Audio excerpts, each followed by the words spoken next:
ყველაზე დიდი სასწაული ერთი გულისცემა, წლების ლოდინის შემდგომ ჩახუტებული პატარა, ან ზოგჯერ პატარები. დღეს ვისაუბრებთ თემაზე, რომელმაც ბევრ ოჯახს ოცნება აუხდინა და ძალიან დიდი მოლოდინის შემდგომ ჩაახუტა სწორედ პატარა არსებები. დღეს ვისაუბრებთ ინვიტრო განაყოფიერებაზე. პროცესზე, რომელმაც ძალიან ბევრ ოჯახს უდიდესი ბედნიერება მოუტანა. ძალიან საინტერესო სტუმრები გვეყოლებიან მომღერალი თამუნა ამონაშვილი. ქალი, არაჩვეულებრივი ქალი შემიძლია თამამად თქვა, რომელმაც წლების შემდგომ სწორედ ეს ბედნიერება მიიღო. ჩაიხუტა ორი საოცრება, რომლებიც დღეს სხვათაშორის ჩვენი სტუდიის სტუმრები იქნებიან და ვისაუბრებთ საოცარ ექიმზე. საოცარ ექიმზე ნინო მუსერიძეზე, რომელმაც ძალიან ბევრ ოჯახს სწორედ ეს ოცნება აუხდინა და აზიარა ყველაზე დიდ ბედნიერებას, რასაც მშობლობა ჰქვია. ვფიქრობ, რომ ძალიან საინტერესო გადაცემა გველოდება. გადაცემა, რომელიც იქნება ბედნიერებაზე, იმედზე და ყველაზე მნიშვნელოვანზე, გულისცემაზე. იქამდე კი მინდა შეგახსენოთ, რომ ჩვენი გადაცემის გენერალური სპონსორია PSP, ჩემი ოჯახის აფთიაქი, ხოლო ჩვენი გადაცემის წარმდგენია კლინიკა პირველი, რომელიც მდებარეობს მარჯანიშვილის 6 ნომერში. ყველაფერი, რაც თქვენს ჯანმრთელობასა და სილამაზე სჭირდება, PSP-შია. მედიკამენტების, საკვები დანამატების, თავისმოვლის, პირისღრუს და ბავშვთა პროდუქტების მრავალფეროვანი არჩევანი მთელი ქვეყნის მასშტაბით. PSP, ჩემი ოჯახის აფთიაქი. დადგა მოგზაურობის დრო. მეც ჩემს ოჯახთან ერთად სულ რამდენიმე დღეში მივდივარ ზღვაზე, მიყვავს მცირეწლოვანი ბავშვები, ჩემი 3 შვილი და მინდა გაგაცნოთ საკვები დანამატი, რომელიც არის მუდმივად ჩემი განუყოფელი ნაწილი მგზავრობის დროს. ალბათ ყველა მიცით, რომ სულ გვესმის ზღვაზე მოგზაურობის დროს, მთაში მოგზაურობის დროს ძალიან ხშირად გვხვდება გვემართება, განსაკუთრებით მოზარდებს ემართებათ ფაღარათი, დიარეა, ნაწლავის გაღიზიანება, ეს ძალიან ბევრი მიზეზის გამო შეიძლება იყოს შეცვლილი ჰავის გამო, შეიძლება იყოს შეცვლილი ყვების რეჟიმის გამო და ძალიან ბევრი მიზეზი არსებობს და ეს არის სწორედ ის არ ვიცი, ჩემი განუხრელი ნაწილი მოგზაურობის დროს ომნიბიოტიკ თრეველი, რომელიც სულდა მაქვს მოგზაურობის დროს, რაც თავარია გენდობი თვალდახუჭული არის ავსტრიული პროდუქტი, რომელიც 35 წელია არის ბაზარზე. მე პირადად წლებია ვიყენებ, ვარ ძალიან კმაყოფილი და არის კიდევ ერთხელ ვიტყვი, მართლაც ჩემი განუხრელი ნაწილი მოგზაურობების დროს. ასე რომ ჩემი სრული რეკომენდაცია პირადი გამოცდილებით, რაც თავარია, თან იქონიეთ ომნიბიოტიკ თრეველი და მშვიდად იმოგზაურეთ ოჯახთან ერთად. მშვიდად იმოგზაურეთ, იმიტომ რომ ისეთი პრობლემები, როგორც არის დიარეა, ნაწლავის გაღიზიანება და სხვა კუჭ-ნაწლავის პრობლემები იქნება თქვენგან ძალიან შორს. მეგობრებო, პირველ რიგში ძალიან დიდი მადლობა ამ დღევანდელი საოცარი დღისთვის, მადლობა იმისთვის, რომ ხართ ჩვენი სტუმრები, ამ წარმოუდგენლად საყვარელ ბავშვებთან ერთად და არ ვიცი, ნინო, მადლობა თქვენ იმისთვის, რასაც აკეთებთ და მართლა საოცრებას აკეთებთ და თამუნა, მადლობა რომ მოხვედი და უნდა გაგვიზიარო და ძალიან ბევრ მომავალ დედას გაუზიარო თქვენი გამოცდილება. მოდი დავიწყოთ. ნინო, თამუნათი და თამუნა მოგვიყვები, როდის მიხვდი, რომ ამ გზისთვის უნდა მიგემართა? მოგესალმებით. იცით, რაღაცა კონკრეტული დრო არ არის. მე როცა ეს გადავწყვიტე ამის გაკეთება, შენახვა რა, ამ ემბრიონების. საერთოდ არ ვფიქრობდი, რა შეიძლებოდა მოყოლოდა ამას.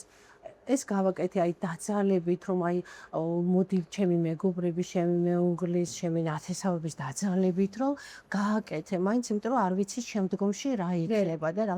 იმიტომ რომ რაღაცა პატარა ესეთი პრობლემასაც ვერ დავარქვე, მაგრამ არ ხდებოდა დაფეხმძიმება იმ პერიოდისთვის კარგა ხანს და აი ამიტომ დიდხანს არ გაგძინდებოდი? ხო, აი არ ხდებოდა და ამიტომ აი არ ვიცოდი მე რაღაცა მკურნალობის კურსი ჩავიტარეთ, რაღაცა და აი შევძელი რომ რაღაცა პერიოდი გავიდა და აი ეს ემბრიონები შევინახეთ. მაგრამ აი იმდენად რაღაცა ბევრი წლები გავიდა, რომ საერთოდ აღარც ვფიქრობდი, რომ შეიძლებოდა ის გამოუყენებადი ყოფილიყო. და როდესაც ჩამოვედით უკვე საქართველოში და ჩემი მეუღლეც უკვე ჩამოვიდა საქართველოში, იმიტომ კაგახას საზღვარგარეთ იყო და როდესაც ჩამოვიდა ამ აზრით, იმ აზრით და იმ იდეა ფიქსით ჩამოვიდა, რომ იცი უნდა გავაკეთოთ ჩვენ ძალიან დიდი და კარგი რაღაც და ეს რაღაც ნუ მე ვერ მივხვდი რა. მაგრამ რა თქმა უნდა მე როკა მოვისაუბრეთ, მე ნამდვილად არ ვფიქრობდი, რომ შესაძლებელი იქნებოდა აი ამის გაცოცხლება, ამ იდეის, მაგრამ რაღაცა ცხოვრების გზაზე უფალმა რაღაცა მე ყოველთვის ღმერთის იმედი მაქვს ყველა სიტუაციაში და ყოველთვის გრძნობ თანადგომას და მე ვფიქრობ რომ გამოგვიგზავნა ისეთი ადამიანი როგორც არის ქალბატონი ნინო არაჩვეულებრივი ადამიანი რომელსაც ესე არა მარტო ამ ადამიანმა მორალურად გამიკეთა რაღაც აი აბსოლუტურად გარე სამყარო შემიცვალა, იმდენად სხვა აზრზე ვიდექი და იმდენად შეასწორა ჩემი აზრები ანუ სწორი გზისთვის და მომამზადა იმისთვის, რომ ეს შესაძლებელი, იმიტომ რომ მე აი ახლა ბურცგლები მაყრეს, მე დარწმუნებული ვიყავი, რომ ამის შესაძლებლობა არაფრით არ იქნებოდა, იმიტომ რომ ბევრი წლებიც გავიდა აი ამ ემბრიონის შენახვის შემდეგ და ამაზე აღარ ვფიქრობდი, რომ იქნებოდა ამის შესაძლებლობა და ქალბატონმა ნინომ დამარწმუნა, რომ ეს ყველაფერი შესაძლებელია და მადლობა უფალს ამისთვის და ნინოს მადლობა. მადლობა ნინოს ნამდვილად და ნინო, მოდი გითხარი, როდის უნდა მიხვდეს წყვილი, რომ აი საჭიროა უკვე ინვიტრო განაყოფიერების გაკეთება. წყვილი, როდესაც 1 წლის განმავლობაში აქტიური სქესობრივი ცხოველების შემდგომ არ რჩება ორსულად და არ არის ორსულობა, უნდა მიიმართოს რა თქმა უნდა ექიმს, მაგრამ ამას მნიშვნელობა აქვს რამდენი წლის არის. როდესაც 35 და პლუსია, ამ შემთხვევაში 6 თვეც საკმარისია იმისთვის, რომ ექიმს მიიმართოს. რეალურად ამ წყვილს რაც შეეხება, პრინციპში თამუნასაც შეეშალა, კვერცხ უჯრედი ჰქონდა შენახული და არა ემბრიონი. არა ვკითხავდი. ამ შემთხვევაში ხო, ანუ იცით რა არის, აი ყველაზე ჭკვიანური, ყველაზე სწორი გადაწყვეტილება, რაც კი ცხოვრებაში მიიღო. თამუნა მე ვფიქრობ, რომ ეს იყო კვერცხ უჯრედის შენახვა. იმიტომ რომ ეს არის ძალიან მნიშვნელოვანი, პირველი რომ შეიძლება უბრალოდ არ დაგჭირდეს გამოყენება და ორსულობას რომ ვხდარიყო, განადგურებაზე არ მიდის საკითხი და როდესაც ემბრიონს ინახავ, ცოტა რთულია. ამ გადაწყვეტილების მიღება, რომ შენ უკვე დაორსულდი, უკვე 2 შვილი ყავს, 3 და ემბრიონი რომელიც შენახულია, ეს ცოცხალი ორგანიზმია, შესაბამისად ძალიან რთულია მისი განადგურება. და კვერცხ უჯრედს ვინახავთ, პრაქტიკულად არანაირი პრობლემა არ გვაქვს. ჩვენ შეგვიძლია ის გავანადგუროთ, ის ჩემი ბიოლოგიური მასალა. ამიტომ ყველაზე მნიშვნელოვანი არის ის, რაც ამ წყვილმა გადაწყვეტილება მიიღო, რომ რაღაცა დროით გადადო დედობა. და მე ძალიან მომეწონა, როდესაც ვკითხე თამუნას, რატომ ამდენი ხანი არა და მითხრა, რომ იცი, მე მინდოდა, რომ ჩემი შვილები მე თვითონ აღმეზარდაო და აი სუპერ. თამუნა, რამდენი წელი იყავი, როცა ეს საოცარი ბავშვები შეგიძინეთ? მოდი ნუ დავკონკრეტებთ. არა თინეიჯერი, მაგრამ ნუ საკმაოდ ეს წლებია, რომელიც შეიძლება ითქვას, რომ გვიანია, მაგრამ გვიანი თითქმის არაფერი არ არის. მე მგონი აღარ არის ნინო, ხო, გვიანი, ახლა ისე პირიქით. ნამდვილად არ არის გვიანი. ხო. მე ვთვლიდი, რომ ეს თვითონ უნდა გაეჩინა, იმიტომ რომ მე უარი. უბრალოდ აი ამდენი, ნახე, აი დღევანდელ დღეს ტურნედან ჩამოვიდა, ხო? დღესაც ასეთი აქტიურია, ასეთი შოუ ბიზნესი ძალიან რთულია და მე მინახავს ბავშვები, ვინც გაიზარდა დედის და მამის გარეშე. და მინახავს როგორი, ანუ არაფერი არ უნდათ მათ იმის გარდა, ვიდრე თავიანთი ცოვლების სიყვარული. აი ეს ბავშვები მათ ეთყობათ როგორც სიყვარულში ესრგებიან, იმიტომ რომ აბსოლუტურად ნამდვილად არაფერს არ ნიშნავს. ნამდვილადაცია, თამუნა მოგვიყევი ის პირველი განცდა, როდესაც გაიგეროთ ყუპებს ელოდებოდი. აი მართლა საოცრება, იცი, აი არაფერს არ გავს ეს განცდა, ზოგადად აი დედობას, არ ვიცი, საოცარი განცდა, რომელსაც ვერაფერს ვერ მივაახლებ, ასე ვთქვათ.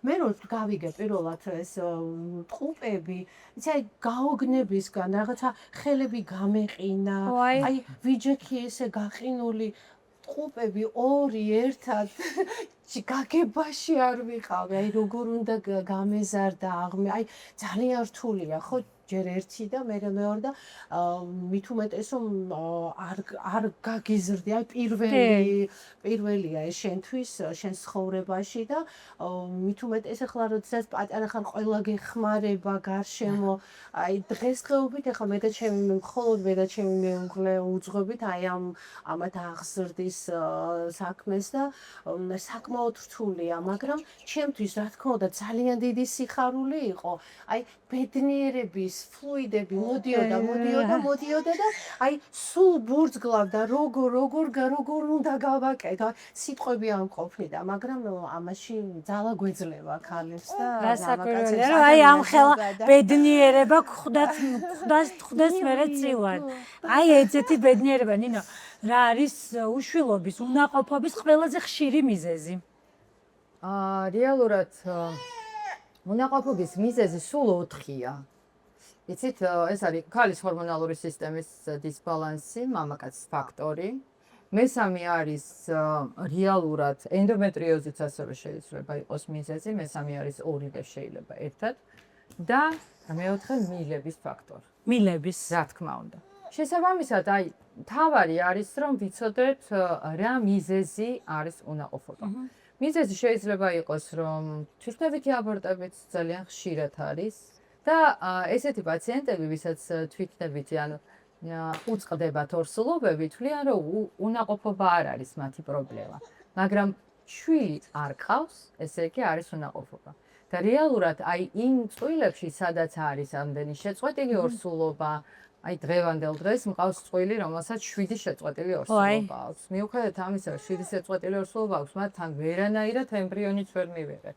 ანუ დღევანდელ დღეს უკვე გადავდივართ იმაზე, რომ გამოვიკლოთ სრული გენომი, რაიმე პრობლემა ხომ არ არის. თავისუფლად შეიძლება წყვილს არ ყავდეს ერთად შვილი, მაგრამ ცალ-ცალკე ისინი აბსოლუტურად ნაყოფიერები იყვნენ. ამიტომ იმდენად ბევრი მიზეზი შეიძლება იყოს, როგორც გენეტიკური, ისევე როგორც შეძენილი ფაქტორები.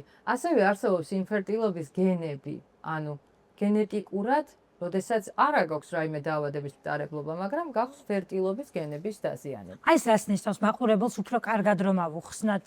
ეს ნიშნავს იმას, რომ არის გენთა ჩამონათვალი დაახლოებით 158 გენია, რომლებიც იწვევენ უნაყოფობას, ანუ უშვილობის გენების, რომლებიც რაღაცა მოიშალა, რაღაცა და არ არის ისე. შეიძლება კვერცხუჯრედი ყალიბდებოდეს არასწორი გაყოფით, შეიძლება გაძლევდეს აბსოლუტურად პათოლოგიურ სპერმატოზოიდს თავის დნმ ფრაგმენტაციიდან. ძალიან ბევრი მიზეზი შეიძლება იყოს უნაყოფობაში. აი იმ 4 მიზეზს შორის და მერე რო ჩაშალო, იმდენად ბევრი რამ შეიძლება იყოს, იმუნოლოგიური ფაქტორები, როდესაც ინვიტროში მივგივართ, ყველას ყოველთვის არ აქვს ერთნაირი кейსი.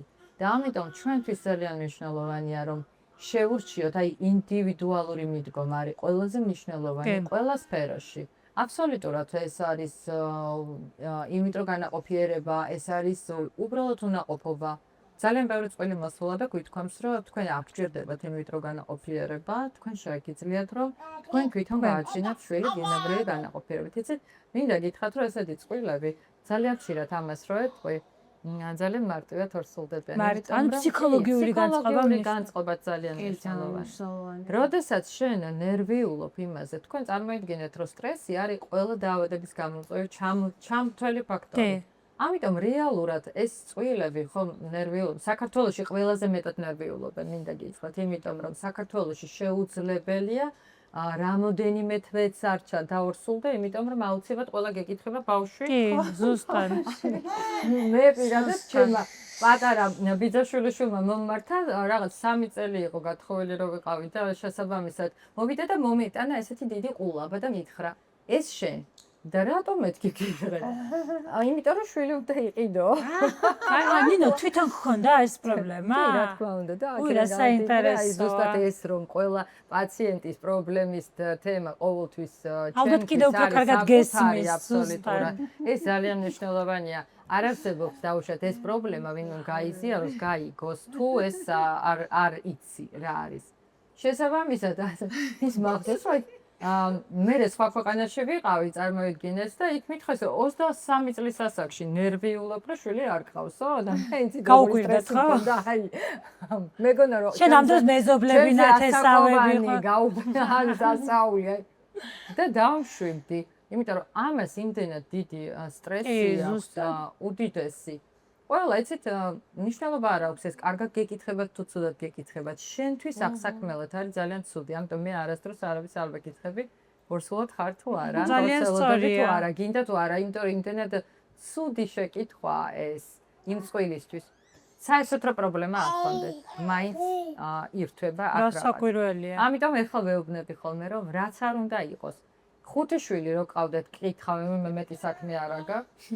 3 გოგო რო ყავდეს, გეტყვიან რომ ბიჭი არ აქვს, ასე რომ ყმაყოფილი, მაინც არა. 3 ბიჭი მყავს და მეკითხებიან გოგო რატო არ ყავს. შესაბა, 1 შვილი ყავს, გეტყვიან 5 რატო არ ყავს, 6 ყავს, გეტყვიან მეტი საქმე არ გაქვს. ამიტომ ცნობის მოყოლე ხალხი. ესეთი ხალხი ვართ, ზოგადად ადამიანები ესე არიან, ამიტომ არასოდეს მე მაგალითად პირდაპირ ვამბობდი ხოლმე არ მინდა შვილი და ამბობდნენ ეს ვინ დაქანია, შვილი არ უნდა.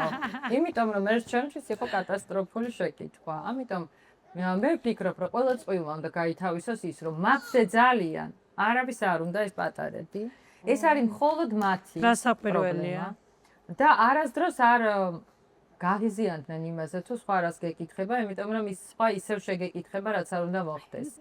ამიტომ რეალობა არის ის, რომ დავიჯეროთ, როცა ექიმი გვეუბნება, რომ ჯანმრთელი ხარ, ესე იგი ჯანმრთელი ხარ და ყველაფერი გამოგიართ და როცა გჭირდებათ ინვიტრო, დროულად გაიკეთოთ. თამუნა, მოდი გითხარი, აი ის დღე, როდესაც გადაწყვიტე, რომ დედა უნდა გამხდარიყავი და როგორ გაიარე, აი როგორ გაიარა ამ 9 თვემ, აი ამ მოლოდინის 9 თვემ. აიცი რა თუ არის? გქონდა პრობლემები და ანუ ასე პრობლემები არ მქონია, იმიტომ რომ მე ზუსტად ვიცოდი, ისეთი ადამიანები იყვნენ ჩემს გარშემო. ქალბატონი ნინო, მისი ჯგუფი, აი არაჩვეულებრივი, ნუ აი საოცარი ხალხი, საოცარი ადამიანების კრებული. და ყოველთვის გაქვს იმედი, როდესაც სწორ გზაზე დგები, ამას გრძნობს ადამიანი, ხო? როდესაც სწორი ადამიანებია, შენთვის სწორი ადამიანები არიან შენს გარშემო. გასაკვირველია. შინაგანად მქონდა სულიერად ეს სიმშვიდე. რომ აი არსებობდა ნინო. ნუ აი არანაირი პრობლემა არ იქნებოდა და მართლაც ესე იცი, მეც თვითონაც განვაწყე ჩემი თავი ფსიქოლოგიურად, რომ არ არის არანაირი პრობლემა. თუ ეს დასაშვებია ზედიდან, ეს აუცილებლად გამოვა და რაღაცა შვიდად ვიყავ. როგორ შეცვალეს ტყუპებმა თამუნა შენი ცხოვრება? როგორ კი არა, სრულიად. მოგვიხები, აი როგორ შეიცვალა, როგორი არის ეს ახლა? არის ძალიან ხშირად ფიქრობთ ხოლმე, რომ აი ამას წინათაც საუბრობდით, რომ აქამდე როგორ ცხოვრობდით, რას ვაკეთებდი, რა თურმე უაზრობა არ არის ცხოვრება, ხო, არაფერი არ არის უაზრობა, რომ რა პერიოდშიც რასაც აკეთებ, მაგრამ აი ამ შვილების ფონმა, ალბათ არსებობამ აბსოლუტურად ყველა დეტალი გააუბრალო, რაც ნაცხოვრები და ვიცი, აი საოცარი სიმდიდრე შემოგვიტანეს სულიერად, რაღაცა სიბედნიერე აი აბსოლუტურად სხვანაირად უყურებ სამყაროს, ქვეყანას, ადამიანებს. ადრე თუ რაიმეზე ძალიან გავბრაზდებოდი, დღევანდელი გადმოსახედიდან ეს აბსოლუტურად არაფერს არ ნიშნავს, იმიტომ რომ უფრო დიდი და უფრო ისეთი რამ შემოვიდა შენს ცხოვრებაში, ადამიანის ცხოვრებაში, რომ ნერვი ასეთ წვრილმანებზე აღარ უნდა დახარჯო, კი. იმიტომ რომ შენ თვითონაც გჭირდება ესეთი ჯანმრთელობა, სწორი აზროვნება, სულიერი სიმშვიდე, რომ შენი შვილებიც სწორად გაიზარდნენ და სწორ გზაზე დააყენო. კი. ნამდვილად ასე. ნინო, როდესაც აი როგორც აღნიშნე, 1 წლის განმავლობაში პირობითად არ ფეხმძიმდება ქალბატონი. რა კვლევები უნდა ჩაიტარონ წყვილებმა? აუცილებლად უნდა მივიდნენ, მიმართონ აუცილებლად დაწესებულებას. მე ვფიქრობ, რომ ყველა ქალმა უნდა იცოდეს დაახლოებით რა რეზერვი აქვს მას. ყველა ასაკში და ნებისმიერ ჩემს საკუთარ კლინიკაში ყველა ქალბატონს ახალგაზრდას, რომელსაც არ ყავდა ოჯახი ან არ ყავდა შვილი, ჩაუტარეთ აუცილებლად ანტიმილორის ანალიზი. ანტიმილორი რას გვაძლევს? ეს არ არის ერთჯერადად გაკეთებული ანალიზი, რომელიც სრულიად გადაგვიწყვიტავს გვეყოლება თუ არა შვილი. ეს არის უბრალოდ რეზერვის თემა, რომელიც ვიცით, რა რეზერვი გვაქვს და რა დრო გვაქვს იმისთვის, რომ გავაჩინოთ შვილი. რა თქმა უნდა, მხოლოდ ერთი ანტიმილორი ვერაფერს განსაზღვრავს, მაგრამ ის გვეტყვის, თუ ის დაბალია, აუცილებლად უნდა ვიცოდეთ, რომ რაღაცა ცოტა დრო გვაქვს. დაბალი ანტიმილორი არასდროს არ ნიშნავს არ გვეყოლება შვილი. დაბალი ანტიმილორი ნიშნავს, რომ მაგალითად, როდესაც მოდის 25 წლის გოგონა და მას აქვს ძალიან დაბალი ანტიმილორი, უნდა იცოდე, რომ ეს არის ნაადრევი განლების სინდრომი. რომ ეს სინდრომი ხშირ შემთხვევაში არის ხოლმე მაგალითად X ქრომოსომის მიერ გამოწვეული. რას ნიშნავს ეს გენეტიკური პათოლოგია, რომლის დროსაც ვაკეთებთ აუცილებლად კვლევას, ვიცით რომ ეს თუ აქვს, არ ნიშნავს რომ მაშვილი არ ეყოლება, ეყოლება, მაგრამ ჯობია ამ შემთხვევაში, თუ ის არის 55%-ზე მეტი ქრომოსომული დაზიანება, მაშინ ბიჭი შვილი რომ გაჩნდეს, ამ X ქრომოსომით შეიძლება იყოს მძიმე აუტისტური სპექტრის. ამიტომ ნახეთ, ჩვენ დღევანდელ დღეს ყველაფრის გაკეთება შეგვიძლია, ყველაფრის შეცვლა შეგვიძლია.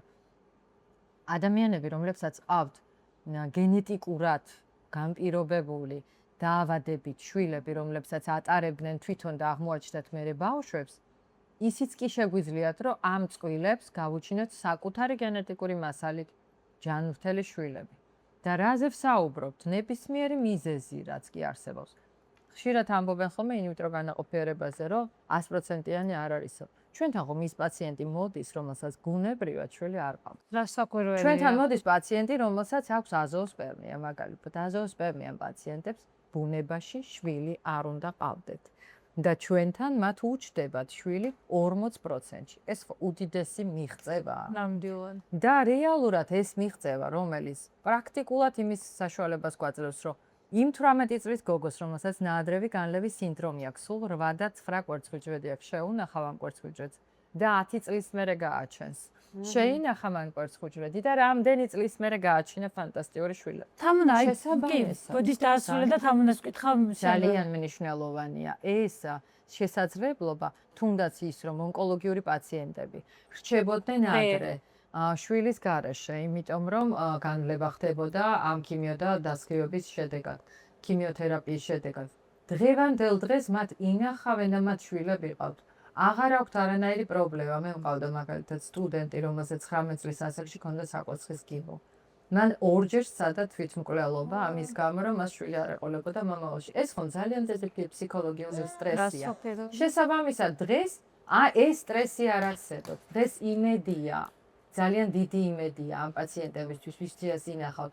იმ დღეს ძუძუს კიბო 24 წლის გოგონა, რომელსაც გაყინულია დღეს 10 კვერცხუჯრედი. ის ძალიან ბედნიერი, იმიტომ რომ 24 წლის ასაკში 8 კვერცხუჯრედი აბსოლუტურად საკმარისია ჯანმრთელი ემბრიონის მიღებისთვის. ამიტომ იმდენად დიდ შესაძლებლობას გაძლევს ეს მეთოდი, რომ დღევანდელ დღეს დემოგრაფია არის ჩვენი ყველაზე მტკივნეული საკითხი. მე ვფიქრობ, რომ ამ მეთოდით ჩვენ ძალიან ბევრ რამეს შევცვლით. აუცილებლად.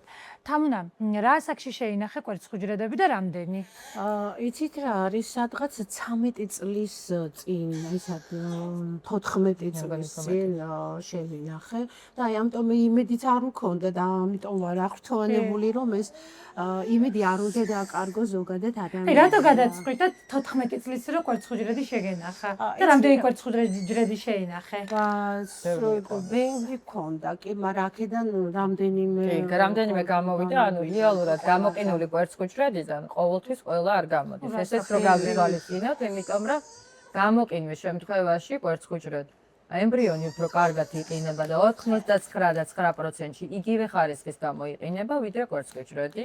და როცა კვერცხუჭრედი ინახება 39-40-41 წლის ასაკში, გაცილებით უფრო მეტი უნდა შეკროვდეს, შესაბამისად კარგია, რომ იმ პერიოდში, როცა თამუნა არ იმყოფებოდა საქართველოში, იმ პერიოდში არ იყო ესე ვთქვათ, განვითარებული ეს სფერო. თან მაშინ იყო ნელი გაყინვის მეთოდი და ნელი გაყინვის მეთოდით არის შენახული. ნელი გაყინვის მეთოდით გაცილებით მეტი რაოდენობით კვერცხუჭრედს ინახავდნენ და დღევანდელ დღეს მე ირადად მეც ნელი გაყინვა გავიარეთ, ასე ვთქვათ, ვიცი ეს თემა და ასე ვთქვათ, გამოვკინეთ სწორედ იმ მეთოდით, რა მეთოდითაც იყო გაყინული. დღეს უკვე ვიტრიფიკაციის მეთოდია, გაცილებით უფრო მარტივი, გაცილებით უფრო მეტად ინახება კვერცხუჭრედი, მაგრამ მაინც 85-9%-ია კვერცხუჭრედის გამოყინვის და ასე ვთქვათ, იმიტომ რომ სადღაც 10-15% შეიძლება ისე კარგად არ გამოიყინოს და მეორე რაც არის მნიშვნელოვანი, მაგალითად ითვლება რომ 6 გაყინული კვერცხუჭრედი და შეიძლება 1 ემბრიონი მიიღო. ჩვენ კიდე ყავს 2 ბაია. კიდე ყავს შენახული. აპირებ თამუნა კიდე. არ ვიცი. მე ვამბობ რომ კი. აუ მე მგონი მამაც ამბობს რომ კი. მამა ძალიან უნდა. შენ ისეთი არაჩვეულებრივი მეუღლე ყავს და მე როგორც ვიცი ძალიან აქტიურად ჩართული ბავშვების აღზრდაში რომ ვფიქრობ რომ ნამდვილად კიდევ უნდა სცადოთ. იცი რა არის ალბათ ესეც უნდა მოვიდეს რომ ეს ძალიან რთულია და ვნახოთ მე მთელი ცხოვრება ვოცნებობდი დიდ ოჯახზე ძალიან ბევრ ბავშვებზე ნუ რაღაცა დიდი საკუთარი სახლი ყველა ერთად რომ სადილობს ეს რაღაცა ყველა აი ამიტომ არის ერთმანეთს რომ გავუგეთ მე ვგიჟდები ესე დიდ ოჯახზე და დიდ სახლზე სადაც ბევრი ადამიანი ცხოვრობს ძალიან მიყვარს და უბრალოდ ეს რაღაცა რო არ გამოდიოდა ძალიან დარდობდი ცხოვრების ყველა გზაზე რომ მივდივარ რამდენი წელი არ ფიღმძიმდებოდი თამუნა? ნუ რა ფაქტურად არასდროს არ დავფილმებულა არ რაღაცა უშლიდა ხელს არ ვიცი ოღონდ ვერაფერს ვერ იძახდა რატომ აი ნუ არ მოდიოდა ეს ფუნქციონალობა აი ამიტომ ნუ რაღაცნაირად შემდეგ მკურნალობის შემდეგ გადამწყვიტე ეს გზა და ნინო რა იყო თამუნას შემთხვევაში ვერ დაფიღმძიმების მიზეზი? იცით რა, პრაქტიკულად ეხა შეუძლებელი იყო ჩემთვის ამის გაგება, იქიდან გამომდინარე, რომ თამუნას თვითონ აღარ უნდა და არაფრის გაგება, იმიტომ რომ დავიღალე და მე ეს უკვე გადავიტანე და არ მსურს დღევანდელ დღესა, რომ მე კიდე ვინერვიულო რაიმეზე. ამიტომ ფიქრობ, რომ თამუნა დავასვენეთ და გვინდოდა რომ ბედნიერი დედა გამხდარიყო. არ გვინდოდა მისი სულიერად არაფრის შეწუხება. შესაბამისად აი ეს დედობამ დღეს მოუტანა უდიდესი სიხარული. ეხლა ვფიქრობ რომ კიდე აქეთ დავაორსულოთ. და ის ორი თვითონ დააჩინოთ. ესე იგი ერთხელ უარი, მაგრამ მეორე შეიძლება გავითანხმოთ. ესე იგი შესაძლებელია ძალიან ბევრი რამ, რაც ადამიანის ტვინს არ წუბევდა. ხო აი ისეთი რაღაცები მოხდა, რომ რაღაცა ჩემს ტვინს და ნახულს ვერ მოდიოდა. ვერაფრით ვერ წარმოვიდგენდი, რომ როგორ შეიძლება ამდენი წლის შემდეგ მოხდეს ესა და ეს, ხო? 14 წლის შენახული. იცი, აი დღეს ალბათ 50 წელიც აქტიურია, ხო? კი, ანუ 50 შენახული, 25 დრო აქვს 28 წლის წინ შენახულიც კვერცხუჭრედი ადრე ითვლებოდა, რომ 5 წლის შენახული, ამიტომ თამუნას ეგონა, რომ ალბათ დნმ დაიშალა. ესე მითხრესო, მაგრამ ნახეთ, რეალურად ითვლებოდა, რომ 5 წლის გაყინული როცა არის, დნმ-ის ფრაგმენტაცია ხდება და ასე შემდეგ, მაგრამ დღევანდელ დღეს დაბადებულია გამოყინული კვერცხუჭრედი და 25 წლის შემდგომ. ასე რომ პრობლემა აბსოლუტურად არის ინვიტრო განაყოფიერების დროს ქალის ასაკი. ინვიტრო განაყოფიერების დროს ქალის ასაკს უდიდესი მნიშვნელობა აქვს რეალურად. და ამიტომ ვამბობ, როდესაც წყვილი მოდის და ძალიან ბევრი წყვილი მინახავს, რომელსაც უბრალოდ არ უნდა ინვიტრო განაყოფიერება, რაც არ უნდა ვისაუბროთ დღევანდელ დღეს. მაინც არის ეს სტიგმა. არ მინდა ინვიტრო განაყოფიერება და არაფერი ხელოვნური ამაში არ არის. რატომ არ უნდა? მიზეზი რა არის? რატომ? ანუ ეს ტაბუდადებული თემაა ძალიან ხშირად. და მე მინახავს წყვილები, რომლებსაც ჯერ არ უნდოდათ 10 წელი. მერე არ უნდოდათ დონაცია, მერე არ უნდოდათ სუროგაცია და საბოლოო ჯამში ძალიან ბევრ დროს კარგავენ არ მინდა. არ მინდეს. არის ნახეთ, არსებობს სამედიცინო ჩვენება, რომ გჭირდება და მაგალითად აი ერთ-ერთი პაციენტი იყო 25 წლის უნაყოფობა, ეს არ დამავიწყდება არასდროს. როდესაც იყო მამაკაცის მიერ უშვილობა, აი მამაკაცის მიერ უშვილობაზე ყოველთვის ვამბობ ქალებმა, არ უნდა დაკარგოთ დრო არასდროს. იმიტომ რომ ქალს აქვს ასაკი, მამაკაცის მიერი უშვილობის ფონზეც კი გააჩენს 80 წლის რო იყოს შვილს. მამაკაცის და ხარ, რა თქმა უნდა. შესაბამისად, აი აზოოსპერმია იყო, ოპტურაციული ტიპის აზოოსპერმია ნიშნავს, რომ X სპერმატოზოიდი ტესას, ანუ ოპერაციული გზით თავისუფლად შეიძლება ამოიღოს. და ამ ქალბატონმა, რომელსაც პრაქტიკულად 25 წლის განმავლობაში, ხო, არანაირი პრობლემა არ ჰქონდა ცხოვრებაში, გაუჩინა შემდგომ იმ ადამიანს, რომლის გამოც არ ყავდა მას შვილი. სხვისი კვერცხუჯრედით ბავშვი, ხო? ანუ ნახეთ, რეალურად ქალბატონი უბედნიერესი იყო, მაგრამ რეალობა არის ის, რომ თავისუფლად შეგიძლია შეინახო მაინც თუ არ უნდა იმ მამაკაცს რო გაიკეთოს იმით რო განაყოფიერება. და საკუთარი არ დათმო ბიოლოგიური მასალა. ამიტომ იმ მამაკაცმა სხვათა შორის ბავშვი რო გაუშვათ, ბოდიში ნინო ექიმო მე მითხრა და მეთქარი მე არა მეთქი. აი ქალბატონს ვთქარი ბოდიში რომ შენ არ გინდოდა ამის გაკეთება და რეალობა არის ის რომ მან დაკარგა საკუთარი კვერცხუჯრედი, მაგრამ ქალები ძალიან მაგრები ვართ ჯერ ერთი. მე ქალების რა ვიცი ძალიან მოტფრიალება საერთოდ და საერთოდ არ ვთვლი რომ დედობა არის კვერცხუჯრედი, დედობა არის სხვა, იმიტომ რომ დედობა არის საკუთარ სხეულში გაზრდილი ახალი სიცოცხლე. შესაბამისად, მთავარი არის, რომ აი ეს ბავშვები დაიბადნენ. მთავარი არის, რომ ესენი არიან მათი სისხლი და ხორცი. შესაბამისად, მათი გადაწყვეტილებით გაჩნდნენ ეს ბავშვები. მიუხედავად იმისა, რომ უფალი წყვეტს ყველაფერს და რაც არ უნდა გადავწყვიტოთ, მაგრამ ნახეთ, თუ თქვენ არ მიხვალთ იმ მეთოდამდე, რა მეთოდმაც უნდა დაგეხმაროთ და გაგიჩინოთ ჩვენი ხელი განძრე და გიშველი. ეს ბავშვები ხო არ დაიბადნენ. მინუსტაირი ექიმები, როდესაც არსებობა, რატო შეიძლება ადამიანი დარჩეს უშვილო. შესაბამისად. ძალიან შეიძლება. ხანდახან ფსიქოლოგიური პრობლემები გვაქვს, მაგრამ ჩვენ გვაქვს ჯგუფები, ფსიქოლოგები. ძალიან ბევრს ვაკეთებთ იმისთვის, რომ ეს ტაბუ დადებული თემა თუნდაც თქვენთან ერთად, თუნდაც აი ამ ბავშვებთან ერთად, თუნდაც თამუნასთან ერთად, იმიტომ რომ თამუნა ძალიან ბევრ საუბრობს ამაზე და ძალიან ბევრი ადამიანმა ნამდვილად აღარ მეგონა, რომ ტაბუ დადებული იყო და ზოგადად სტიგმატიზებული იყო in vitro განაყოფიერება, იმიტომ რომ ჩემ გარშემო ძალიან ბევრმა გააჩინა ამ გზით ძალიან ბევრმა. წარმოიდგინეთ რომ 48 მილიონია. კი. რა? ამარ. და ჩემ გარშემო უამრავმა ჩემმა მეგობარმა, ჩემმა ნათესავმა, ნაცნობმა და ნამდვილად არ მეგონა. 12 მილიონი ბავშვია დაბადებული და 58 მილიონს სჭირდება, ანუ იმიტა განაყოფიერება მსოფლიოში ბევრია. ძალიან ბევრია, ნამდვილად ძალიან ბევრია. თამუნა მოგეყევი, ის შეგრძნება, როდესაც დაინახეთ ყופები. აი რა ვიცი, რა შეიძლება დავარქვე ახლა ამ შეგრძნებას? არ ვიცი, ცალცალია, ვერ გადმოცემ. ჯერ კანკალებდი, მიკანკალებ და ხელები, ფეხები, არ ვიცი, ნუ ეს პატარა სხეული, პატარა ხორცის ნაჭერი, არ ვიცი. თან იცი რა არის, იონას ცოტა გაუჭირდა, გული გაუჩერდა. და ძალიან ვინერვიულად, მაგრამ ფანტასტიკურად იყო ეს ყველაფერი მშობიარობა არაჩვეულებრივი ჯგუფი რადიანის კლინიკაში. აი მადლობა მათ ყველას, აი საოცარი რაღაცები გააკეთეს, არ ვიცი, ნუ ეს ბავშვი იმდენად რთულად დაიბადა იონა. ეს პირველი გამოძვრა. ხო და ჩვენთვის იყო აი მზე სიცოცხლე, ნუ რაღაცა არ ვიცი, ვერაფერს სახელს ვერ პოულობ იმ შეგრძნებებს და რაც ენწუთას იცით რა მომენტი მქონდა, იცი, დედა შენ თვითონ რო აჩენ კიდე სხვა რაღაცაა, იცი, უფრო ტკივილზე ფიქრობ, რომ ტკივა რაღაცა და აქ მთელი ჩემი რუდუნებით, აი მთელი ჩემი ემოციებით იქ ვიყავი და საოცრება, აი ბურთგლავს, აი ამ საოცრებაზე, რაც მე იქ განვიცადე. და ნუ რაღაცა ჩემს მეგობრებთან ერთად ასე ხელები გვეჭირა და ყველა რო კანკალებდით, ნუ აი საოცარი გრძნობაა. და აი ყოველდღე დავდიოდით, რა თქმა უნდა, იმიტომ რომ რამდენიმე დღე ყופები ცოტა ადრე დაიბადნენ, ერთი თვით ადრე დაიბადნენ.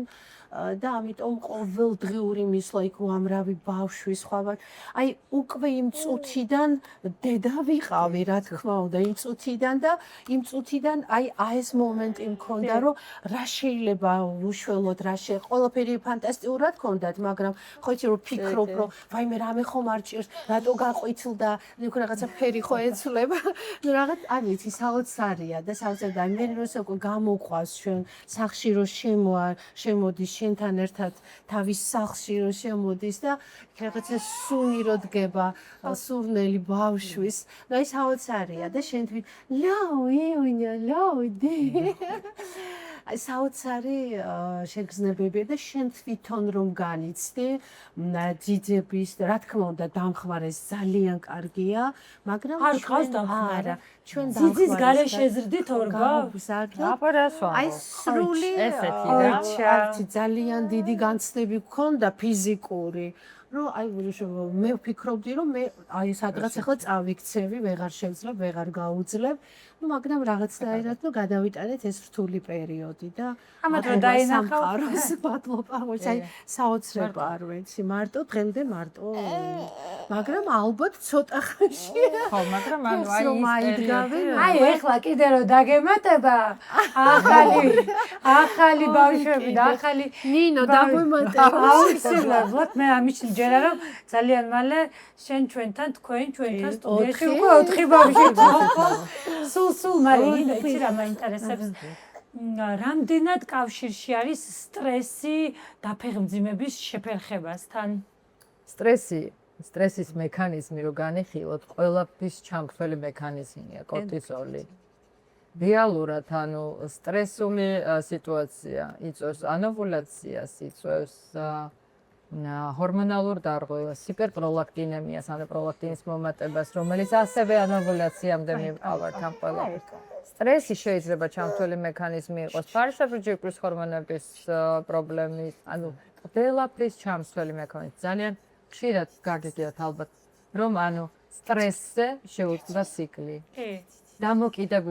დამოკიდებულიც კი არის ყველაფერი ამაზე. ამიტომ სტრესი რა მიმართულებით გვექნება და რა მიმართულებიდან გვექნება ჩვენი აზრებიდან, ჩვენი ნერვიულობისგან გამომდინარე. არაფერს არ აქვს მნიშვნელობა. სტრესი არის სტრესი, რომელიც აბსოლუტურად ჰორმონალურ სისტემიდან დაწყებული ყველაფერს ხდის ადამიანის ცხოვრებაში. და რეალურად ჩვენი აზროვნება, ჩვენი ნაფიქრის ყველაფერს ხო სამყაროში უშვებთ. აქედან გამომდინარე ყველაფერი ის, რაზეც ჩვენ ვფიქრობთ და ნერვიულობთ, აუცილებლად გვიბრუნდება ცუდად, იმიტომ რომ ენერგეტიკულად არ ვართ მე კარგად. ამიტომ მაქსიმალურად ყოველთვის ვეუბნები, მაქსიმალურად აი დააკვირდეთ, ერთი პაციენტი ყავს, რომელიც სანამ დაორსულდებოდა ყველაფერზე ნერვიულობდა. ალბათ არ გამომივა, ალბათ არ დავორსულდები, ნუ აი ყველაფერს. დაორსულდა. გამონადენი რო არ მაქვს? ნუ ამაზე ხო შეიძლება ინერვიულ არ არის საჭირო რომ გქონდეს რო დაემართა მე რატო მაქო მე 5 კვირის რომ ვაიმე გულისცემა რომ არ იყოს მე ვაიმე რომ კისრის ნაოჭი ისეთი არ იყოს და ვუთხარი რომ ჩემო საყვარელო თქო ბავშვები რომ დაიბადებიან მე ვაიმე კბილი როდის ამოუვა ვაიმე არ წაიქცეს რა საინტერესო თემას სულ ვაიმეზე იქნები თქო არასოდეს ბედნიერი არ გახდები თქო და ამიტომ ნახეთ ორსულად ხარ გულისცემა აქვს და შეირგეთ ეს ბედნიერება. ხო შეიძლება ვაიმე როცა დაგვემართება მე ილაპარაკეთ დღეს არა. დაფიქრდა და მე დამიდეკა. მართალია. თამუნა ეხა ნინო მაშინდა მე აი ზუსტად ნინოს ისეთი დამოკიდებულება ყველა ადამიანთან მით უმეტეს იმ ხალებთან ვისაც საქმე აქვს ნინოსთან. აი ისეთი დამოკიდებულებით მესაუბრებოდა ისეთ რაღაცებს მელაპარაკებოდა რომ ასე გაყინული გაოცებული ვიდექი ნუ თუ ეს შეიძლება მაგრამ ისე ლამაზად საუბრობდა ამას და ისე თან ჩადიოდა თავში რომ აი მე საოცარი სიმშვიდე მქონდა 9 თვის განმავლობაში საერთოდ არ მინერვიულია არაფერზე. აი ისეთი სიმშვიდე მქონდა რომ მყავდა ადამიანი რომელიც აი აბსოლუტურად ყველაფერზე თან როგორ ახერხებს სულ მაინტერესებს იმიტომ ჩემ გარშემო ბევრია ნინოს პაციენტი და სულ მესმის რომ უცებ ნინოს დაურეკო და მომენტალურად პასუხობს აი ხისიერად ამშვიდებს და წარმოგიდგენია თან ჩემ გარშემო ჯერ რამდენია და ნინოს გარშემო რამდენია კიდე და როგორ ახერხებს? ეს იგი დიდი ფსიქოლოგია ამავდროულად. ალბათ ძალიან მნიშვნელოვანია. სწორედ ამიტომ დავსვი ეს კითხვა. ფიქრობ, რომ უდიდესი მნიშვნელობა აქვს სტრესს. პაციენტისთვის უდიდესი მნიშვნელობა აქვს მარტო ჩვენ პასუხს. მართლა გეუბნებით, უბრალოდ უპასუხეთ იმ ადამიანს. ერთი და იგივე კითხვა შეიძლება დასვას ყველასთან, მაგრამ ის რომ მისი ექიმი მას პასუხობს, ეს ძალიან მნიშვნელოვანია. ექიმმა შეიძლება უთხრას რაღაც და ისე კარგად ვერ გაიგოს. იცით ძალიან ცუდი შეკითხვაა ეს გაიგე? გაიგეს რო ეკითხები, ან უნდა კითხო, რამე შეკითხვა ხომ არ გაქვს, ხო რო უთხრა. აუცილებლად გაგიმეორებს ის რაც ვერ გაიგო. აი ძალიან ხშირად სულ მაინტერესებს ხოლმე რატო წერენ სოციალურ ქსელში იმ შეკითხვებს, რა შეკითხვას თავისუფლად შეუძლია ექიმს დაუსვას. ალბათ დაუსვა იმ ექიმს ეს შეკითხვა, ხო? მაგრამ ნახეთ ის პასუხი ხშირად არის, რომ მე ახლა სტუდენტებთან ვაქვს ურთიერთობა და აქედან გამომდინარე მეორე კურსელს რო უხსნი ძალიან ბევრ მექანიზმს, ძალიან მარტივად უნდა ახსნა. იმისთვის რომ გაიგოს. ამიტომ ყველა ჩვენ ენაზე, დედაჩემი სულ მეუბნება და დედიკო როგორი მახსოვრებ ამ საშინელ სიტყვებსო.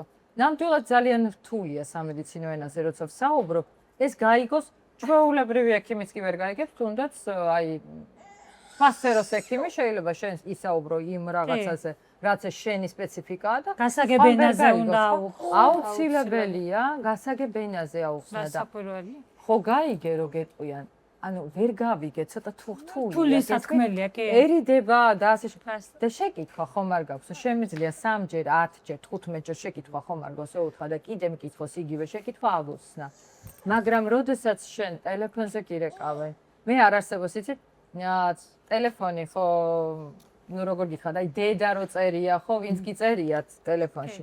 ისინი რო რეკავენ, შეიძლება არ უპასუხო, აი პაციენტი რო რეკავს და იმის პაციენტი რა, უცხო ნომერია. შეიძლება ისევ ჭირდებოდა იმ მომენტში, რომ აი ვერასდროს ხო, ამიტომ აუცილებლად ურეკავ. და შესაბამისად მნიშვნელოვანია, რა ვიცი, მე ვფიქრობ, რომ ყველამ უნდა იცოდეს, რომ ისინი ჩვენთვის არიან მნიშვნელოვანი. ძალიან მნიშვნელოვანია. და ну აი პაციენტის და ექიმის ურთიერთობა ძალიან პირველი არის კომუნიკაცია. სიტყვით შეგიძლია მოარჩინო ადამიანის, სიტყვით შეგიძლია მოყვა ადამიანი. რეალურად გააჩნია ერთი და იგივე ფრაზას. შეიძლება სულ სხვა კონტექსტი მისცე და სხვა ინტონაცია და უფრო კარგი იქნება, ვიდრე რაღაც სასწაული მიყვარხარო რო უთხრა ადამიანს, ოღონდ სხვა გაიჭე როგორ ეთქვი. ზუსტად. აუცილებლად ინტონაცია. აი ყველაფერს აქვს მნიშვნელობა რა. ერთხელ ერთმა პაციენტმა უთხრა და ხო გითხრეს მეთქი იგივე და არა თქვენო ისე მეუბნებითო რომ მე უმშვიდებიო და თქვენი ხმაო რომ მამშვიდებსო და ამიტომ უნდა დაგირეკოთო და კარგი მეთქვა. თამარ მოგიხარი რამდენად მშვიდი დედა ხარ და აი ხო ნინო მახსენა აი დედები არიან რომ ვაიმე ბავშვმა დააცემინა ვაიმე აი რამდენად მშვიდი დედა ხარ აი ეს რა მშვიდი თურმე ყოფილვარ მაგრამ შინაგანად მაინც რაღაცა ისინი მაქვს შეჯანჯღარებები რომ შფოთვაც ხო რომ აი რაღაცა რომ არ გამოვიდეს ეს მქონდა უფრო სწორად და ეხლა რატომაც უფრო დამშვიდდი და იცი რა არის აი თავისუფლებას როდესაც აძლევ ადამიანს ზოგადად ხო ის უფრო ძალიან ბევრ კარგი რაღაცას ქვის ცხოვრებაში ხო ალბათ ბავშვებთან აღზრდაშიც ეს მომენტია ხო რაღაცა რაც უფრო დაძაბული ხარ ვაიმე იქ არ გაუშავე და სულ თავისუფლებას ვაძლევთ და წყნარები მშვიდები იცინიან კისკისებენ ჩვენთან ერთად ჩვენს გარეშეც და თვლი რომ აი რაღაცა უნდა გაუშვა ბავშვი და თავისუფლად თვითონ უნდა მონახოს როგორია შენი აი რუტინა დღის მე ფაქტიურად არ ჯდები ვიცი ეს დილიდან საღამომდე არ ვიცი 7-8 საათზე ბოლო უკვე ყვება რო არის ერთი სული მაქვს მათთან ერთად ჩვენც უკვე წვევით და ვიცი ძალიან ვიღლები მე ხა შეუძლებელია ხო ორი ბავშვი მით უმეტეს იონა ასეთი მსუქანი ყოველთვის ხელში რო ითხოვენ და ხელშიც უნდა გეჭიროს იმიტომ რომ ხელში აუცილებელია გეჭიროს ბავშვი იმიტომ რომ უნდა იგრძნოს შენი ორგანიზმი აი რაღაცა სხვა ენერგიები გონიები მიდის ბავშვთან და ძალიან ბევრს ვცდილობ, რომ ხშირად გვეჭიროს ხელში და ესე გამოდის, რომ ძალიან ვიღლებით. ძალიან აქტიური ჩართული მშობლები. აქტიური, ძალიან აქტიური. ნინო, მოდი გითხარი, როდის უნდა ჩაერთოს განგაში სიგნალი წყვილთან მიმართებაში, რომ უკვე გავიდა ის დრო, ქალი არ ფეხმძიმდება და არიან ექიმთან მისასვლელები. რეალურად 35 წლის მერე პრაქტიკულად ნახევრდება ჩვენი ანდემნელები. და 35 პლუსი პრაქტიკულად იწყება ის პერიოდი, როდესაც უფრო ცირდება რეზერვი და რა თქმა უნდა შვილოსნობის უნარი უფრო შემცირებულია. თუმცა 44 წლისაც, 45 წლის ასაკში შეიძლება საერთოდ არ დაგჭირდეთ არანაირი ინვიტრო განაყოფიერება, არ დაგჭირდეთ არანაირი ექიმთან მისვლა და ყველა პრობლემა იყოს მოგვარებული და შეიძლება 18 წლის ასაკში შენ გქონდეს ისეთი დაზიანება, რომელიც პრობლემას შეგექმნის. ამას ვერ განსაზღვროთ, ეს არ არის ასაკი. მაგრამ როდესაც ჩვენ გვინდა დაორსულება ვცდილობთ და არ ვორსულდებით პატარა ასაკში, ეს არის 1 წელი. როდესაც 35 პლუსი არის, ეს არის 6 თვე და 40 პლუსი უკვე შეგიძლიათ 3 თვეში მიმართოთ ექიმ. რაც მალე მიმართავთ და გეცოდინებათ, რომ პრობლემა არ გაქვთ. ძალიან ბევრი წყვილის ფოთშორის დღევანდელ დღეს ახალგაზრდებიც კი მოდიან, უბრალოდ აინტერესებთ, აქვს თუ არა რაიმე პრობლემა, რა დრო აქვს თუნდაც ამისთვის და ძალიან ბევრს საერთოდ არ უნდა დღევანდელ დღეს შვილის გაჩენა.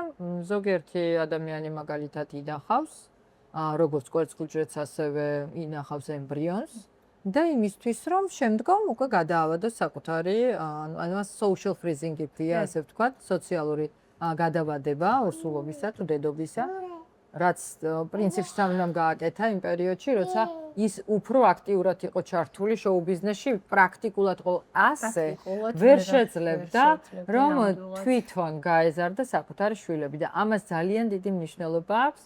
იმიტომ რომ 80% პაციენტების, იმ ბავშვებისა, რომლებიც გაიზარდნენ დედის და მამის გარეშე და სულ იყვნენ წასულების, ატყაც გასტროლებზე და ასე შემდეგ, ისინი სულ აღნიშნავენ ამას, რომ როგორ აკლდათ მათ დავიანთი სტრესული ბავშვობა ქონდათ. სტრესული ბავშვობა. თამნა რა უსურჩევ ქალბატონებს და წყვილებს, რომლებიც ახლა გადაწყვეტის პროცესში არიან, გაიკეთონ თუ არა ინვიტრო განაყოფიერება. Ну, რა თქმა უნდა, დადებითად და იფიქრონ, რომ აუცილებლად უნდა გააკეთონ, დრო ისე სწრაფად გადის, რომ დროს აქვს ოქროს ფასი, ხო? ყველა წამი და წუთი უნდა გამოიყენოს, ესეთი დიდი ბედნიერებაა ბავშვ ზოგადად, რომ ყველა წამი და წუთი უნდა გამოიყენოს ყველა ქალმა. რა შესაძლებლობა, ყველა შესაძლებლობას უნდა მიმართონ, ყველა გზას უნდა დაადგნენ, რომელიღაც გზას აუცილებლად გაუნათებს სამყარო და იმიტომ რომ როდესაც შენ ძალიან გინდა გეძლევა. აუცილებლად მოგეცემა. ნინო, რა არის ინვიტრო განაყოფიერება? ისეთი სახალხო ენაზე რომ აუხსნათ ჩვენ მაყურებელს, რომლებიც თარგმნილი ძალიან ბევრს აინტერესებს. ყველაზე მნიშვნელოვანი არის ის, რომ ჩათვალოს ყველამ, რომ ეს არის მკურნალობის მეთოდი. კი. ინვიტრო განაყოფიერება არის ჩვეულებრივი მკურნალობის მეთოდი, რომელიც ნახეთ, ყველას ხომ არ სჭირდება შუნტირება, ვიღაცას სჭირდება, ვიღაცას არა.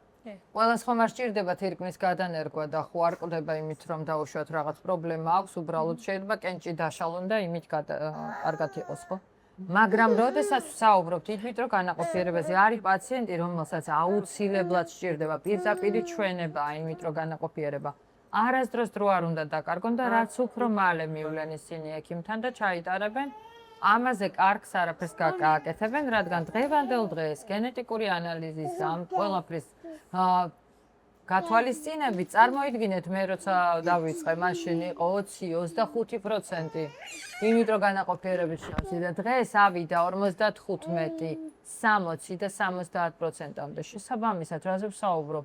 ისეთი პროგრესით მიდის და დღეს AI როცა შემოვიდა ჩვენს ცხოვრებაში და ზოგადად მედიცინაში, მე ვფიქრობ, რომ ისეთი სისწრაფით მივახცევთ იმ ყველაფერს, რაზეც ვამბობთ, რომ 90-95-ს, რომ მე ვფიქრობ, რომ ეს კიდევ ძალიან მალე მოვა. აი დღეს რო ვსაუბრობთ ჩვენ ერთმა მადონა ამბობს ხოლმე ჯუღელი თუ არ ვცდები 72 საათში ერთხელ იცვლება ინფორმაცია, მართლა იცვლება. ნამდვილად რეალობა არის ეს და იმდენად სწრაფად მიმდინარეობს ეს ცვლილებები, რომ დღევანდელ დღეს როცა რეგენერაციულ თერაპიაზე ვსაუბრობთ უკვე და გაახალგაზრდავებაზე, საკვერცხის ქსოვილის, ასევე კვერცხუჯრედის, წარმოიდგინეთ, როცა ესეთი პირველი ბავშვი შეიქმნა, მაშინ ექსპერიმენტს ეძახდნენ. აი, არ ვიცი, რებს წერდნენ იმ ემბრიოლოგებზე და ექიმებზე და ნობელის პრემია როცა მიიღეს აი ამ ბავშვების გაჩენის გამო, თვითონ იმ ადამიანს, რომელმაც ეს ინვიტრო განაყოფიერება პირველმა გააკეთა, რეალურად უკვე მეუღლემ მიიღო ეს პრემია. ამიტომ მედიცინა ასეთია, ხანდახან გვცემენ, ხანდახან გულანძღავენ, ხანდახან ცუდს ამბობენ, მაგრამ რეალობა არის ის, რომ ეს არის მეთოდი, რომელმაც უამრავი ბავშვის სიცოცხლე მოგვცა, გვაჩუქა და უამრავ ოჯახს ბედნიერება მოუტანა. ნინა, ძალიან მიჭირს თქვენი გაშვება, იმდენად საინტერესო თემაა და იმდენად საოცარი სტუმრები მყავხართ, რომ ამოუწურავია ალბათ ეს თემა და ხშირად მოგიწევთ დარწმუნებული ვარ ჩვენთან სტუმრად მოსვლა, იმიტომ რომ ძალიან ბევრი მაყურებელი გვყავს და ძალიან ბევრი კითხვა შემოდის, აი უშვილობასთან დაკავშირებით, ინვიტრო განაყოფიერებასთან დაკავშირებით. მოდი გითხარით, ყველაზე ხშირად რა კითხვით მოგმართავენ? ყველაზე ხშირად რა კითხვით მოგმართავენ, რომ ძირითადად შემთხვევაში ბევრი მითია ინვიტრო განაყოფიერების თაობაზე და რატომღაც ასე გქონიათ, რომ ინვიტრო განაყოფიერებას ვინც იკეთებს, ის მათი შვილები არ არის. ის აბსოლუტურად მათი გენეტიკური შვილები არიან. ინვიტრო განაყოფიერებას საერთოდ არაფერი არ არის ხელოვნური.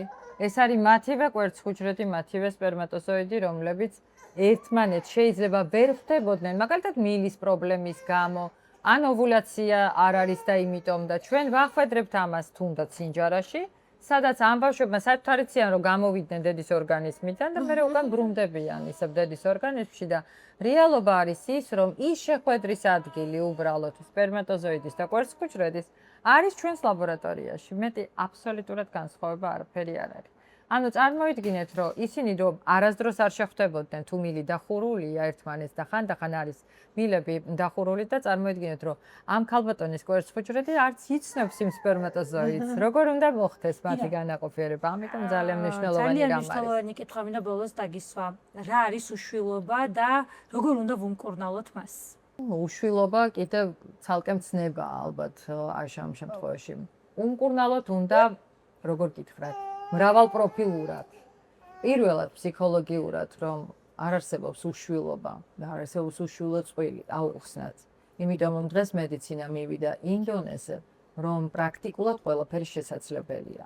აქედან გამომდინარე, მთავარია სწორი მიმართულება, სწორი მკურნალობა და სწორი დაგეგმვა, ინდივიდუალური, პერსონალიზირებული მედიცინა. და ყველაფერი იქნება კარგად. არ არის აუცილებელი ინვიტრო განაყოფიერებაზე საუბარი. უნაყოფობა ზოგადად, რო ვისაუბროთ, უამრავი პრობლემა არსებობს და უბრალოდ გადავჭრათ. და ყველაზე, რა ვიცი, აი რა გითხრათ, ყველაზე ძალიან რა მახსოვს ცხოვრებაში, რომელი პაციენტი მახსოვს, ის ადამიანი, რომელმაც თქვა, რომ მეც კი ტესტი გავიკეთეო, რომ დავინახე, მამამ გაიკეთა ტესტი. ნამდვილად სოლიარულად არის თუ არა, აი ეს იყო სასწაული, ეს იყო ღეროვანი უჯრედების გადანერგვის მერე გაჩენილი ბავშვი 2023-ში და ტესტები რო გააკეთა და იმდენი ტესტი გამაკეთებინაო, რომ არ მჯერაო თქვა, პირველს დაინახა და მერე წავიდა და თურმე იყიდა თვითონ ეხა მეც გავიკეთებო, იქნება არასწორია. ნემა სტატისტიკა გააქვს. კი, ძალიან ბევრი სტატისტიკა ჯერ მარტო ჩვენი ფონდის სტატისტიკა გვაქვს 2000 ბავშვი ჩვენ დახმარებით, ანუ ფინანსური დახმარებით რაც არის და დღეს ჩემთვის არის უდიდესი ბედნიერება ის, რომ ერთ ქალბატონს ორი შვილი დაეღუპა და დღეს ჩვენ დავაფინანსეთ 100%-ით და ის ორსულად არის და მას ცხოვრება დაუბრუნეთ პრაქტიკულად რა და მისი ღიმილიო დავინახე. რა მაგარი გოგო ხარ და რა მაგარ საქმეს აკეთებ. არ ვიცი, დარწმუნებული ვარ, რომ ყველაფერი ამ ქალბატონის შემთხვევაში მშვიდობით ჩაივლის და აუცილებლად გვესტუმრებით მერე უკვე პატარასთან ერთად. თამუნა, ბოლოს რას ურჩევ ქალებს? არ დაყარონ ფარხმალი და ყოველთვის გქონდეთ იდეა ფიქსად, რომ ის რაც მათ ძალიან უნდათ, ის აუცილებლად მიეცემათ. ისინი აუცილებლად ყველა ქალს უნდა შეეძლოს.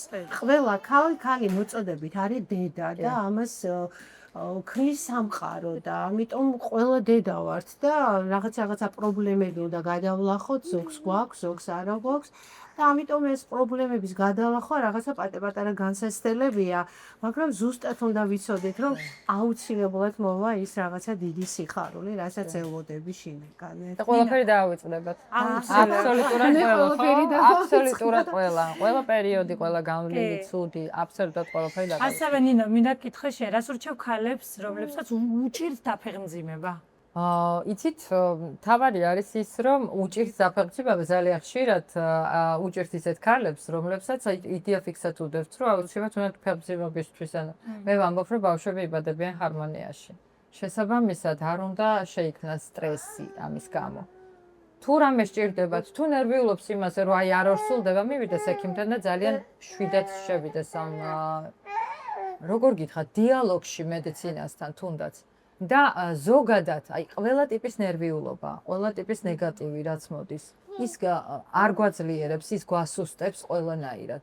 როგორც სამედიცინო თვალსაზრისით, ასევე ჰორმონალური თვალსაზრისით ძალიან ბევრ პრობლემას გვიქმნის. ამიტომ რაც უფრო ნაკლებ სტრესს მიიღებს ქალბატონი, ყველანაირი პრობლემის შემთხვევაში, მით უფრო უკეთესი შედეგი ექნება. ერთი ქალბატონი არ მოვიწყდება, იყო 220 კილო.